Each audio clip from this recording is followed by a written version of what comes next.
తేతలిలోని శ్రీ రాజరాజేశ్వర స్వామి ఆలయం ఒక ప్రసిద్ధ శివాలయం, పశ్చిమ గోదావరి జిల్లాలో ఉంది. ఈ ఆలయం యొక్క ప్రత్యేకత ఏంటంటే, ఇక్కడ బ్రహ్మసూత్రం కలిగిన శివలింగం ఉంది. ఇది 11వ శతాబ్దానికి చెందినదని నమ్మకం. ఈ ఆలయం యొక్క ముఖద్వారం వద్ద నంది విగ్రహం రాజసంభరితమైన రూపంలో కనిపిస్తుంది, మరియు రాజేశ్వర స్వామి విలక్షణమైన రూపంలో ఉంటారు.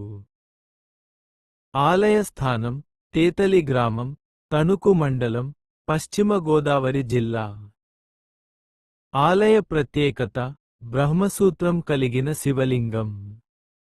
చారిత్రక ప్రాముఖ్యత 11వ శతాబ్దంలో శ్రీ రాజరాజ నరేంద్రుడు ఈ ఆలయాన్ని నిర్మించారని నమ్మకం. విగ్రహం స్వామివారు రాజలాంఛనాలతో, విలక్షణమైన రూపురేఖలతో కనిపిస్తారు. నంది విగ్రహం ఆలయం బయట ఉన్న నంది విగ్రహం రాజసంభరితమైన రూపంలో ఉంటుంది. నిష్క్రమణ రూపం. హర హర మహాదేవ శంభో శంకర కార్తీక దామోదర తండ్రి. ఓం నమ శివాయ.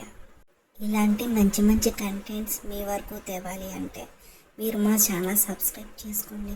మన ఛానల్ పేరు తెలుసు కదా, all together with Sri. Thank you for watching this video. Thank you. మన ఛానల్కి సపోర్ట్ చేయడం మర్చిపోకండి.